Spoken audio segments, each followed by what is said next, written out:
ഞാൻ ചത്തെന്ന് കേട്ടാ പോലും നീ വീട്ടിൽ കാലൂത്തരുത് കേട്ടോടി ഇറങ്ങിപ്പോടി പ്ലീസ്. ഇങ്ങനെ കുക്ക് ചെയ്തോണ്ടിരിക്കുമ്പോ ഇങ്ങനെ പുറകിലൂടെ വന്നിട്ട് വേണം ഹഗ് ചെയ്തു. ഓക്കെ.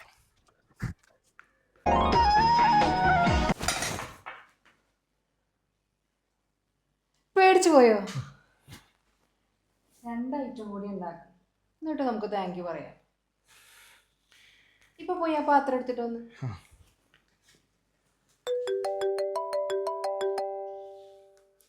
ഹലോ, ആണോ? അയ്യോ, ടെൻഷൻ അടിക്കണ്ട, ഞാൻ അറേഞ്ച് ചെയ്തോളാം. സാറില്ല. ആ, എന്താ ലക്ഷ്മി? ഹസ്ബൻഡിന് ഒരു ഹോസ്പിറ്റൽ കേസ് ഉണ്ടായിരുന്നു, അവിടെ നിന്ന് വിളിച്ചതാ. വേണ്ട. ഇഷ്ടമായിരുന്നു, ഇപ്പൊ ഇഷ്ടമല്ല. എൻ്റെ ഹസ്ബൻഡിന് ഇഷ്ടമല്ല. എനിക്ക് വേണ്ടി പുള്ളിക്കാരൻ എന്തും ചെയ്യും. കഴിഞ്ഞ ദിവസം ഞങ്ങളുടെ വീടിനോട് ചേർന്നൊരു ബിലിമ്പിമാരുണ്ട്. എനിക്ക് ബിലിമ്പി ഇഷ്ടമായതുകൊണ്ട് അത് പറിക്കാൻ അതിൻ്റെ മേലെ കയറിയതാ. കാല് തന്നെ ഇപ്പോൾ ഹോസ്പിറ്റലാണ്, അവിടെ നിന്ന് തന്നെ വിളിച്ചത്. ഇപ്പം പ്രശ്നമൊന്നുമില്ലല്ലോ?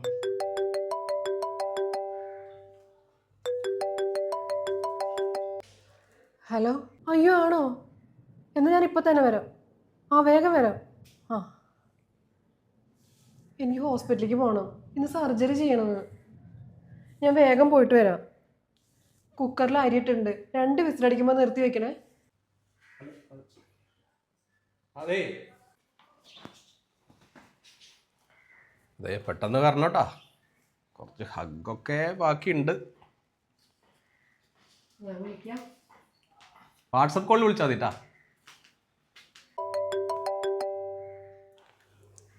ആഹാ, പെട്ടെന്ന് തന്നെ വിളിച്ചല്ലോ. എന്താണ്? എനിക്ക് അർജന്റായിട്ട് 2 ലക്ഷം രൂപ വേണം, സർജറി കുറച്ച് മേജറാണ്. 2 ലക്ഷമോ? പ്ലീസ് എന്നെ ഒന്ന് ഹെൽപ്പ് ചെയ്യണം. 2 ലക്ഷം ഒന്നും എൻ്റെ കയ്യിലില്ല. ക്യാഷ് ഒക്കെ ഉണ്ടെന്ന് എനിക്കറിയാം, എനിക്ക് തന്നേ പറ്റൂ, പ്ലീസ്. ഓഹോ, അതെ ഈ നമ്പറൊന്നും എൻ്റെ അടുത്ത് വേണ്ടട്ടാ. അർജന്റാണെങ്കിൽ ഞാനൊരു 1000 രൂപ അയക്കാം. ഏതുകൊണ്ടാണ് വിളിക്കുന്നത്? തിരിച്ചു തരും. വാട്സാപ്പിൽ ഒരു വീഡിയോ ഇട്ടുണ്ട്, അത് കണ്ടിട്ടൊന്ന് വിളിക്കേ.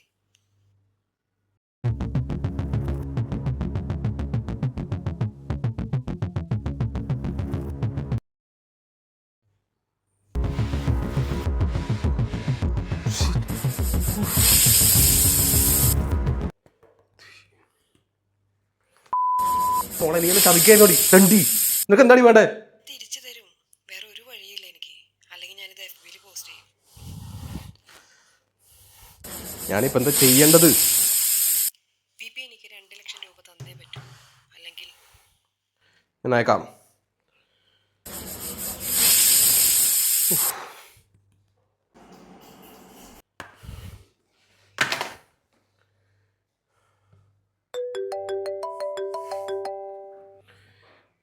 നിനക്കെന്താ ഇനി വേണ്ടത്? പൈസ കിട്ടി, ഞാൻ എത്ര വേഗം തിരിച്ചു തരും. ആ കുക്കർ ഓഫ് ചെയ്തില്ലേ? ഇല്ല.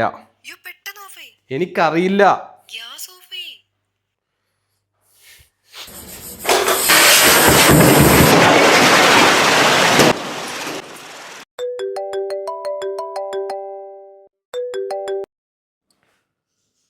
ഹലോ, ഞാൻ ഇന്നലെ വിളിച്ചിരുന്നു, കിട്ടിയില്ല. സർജറി കഴിഞ്ഞു, എല്ലാം നല്ല രീതിയിൽ നടന്നു. ആ ക്യാഷ് എത്രയും വേഗം ഞാൻ തിരിച്ചു തരാട്ടോ. ആ ക്യാഷ് എനിക്ക് വേണ്ട, നീ എടുത്തു. അല്ല, അത് ഞാൻ അന്നത്തെ ഒരു സാഹചര്യം.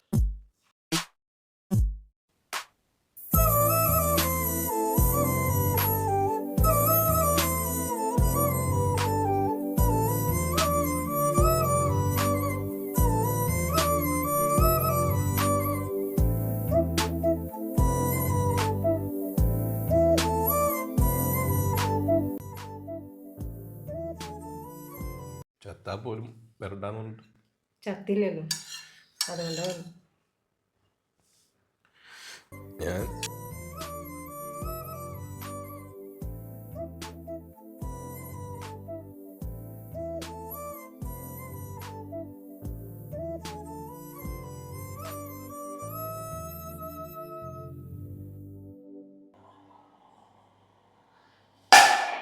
എന്തായിട്ട് അവിടെ ഒരു ശബ്ദം?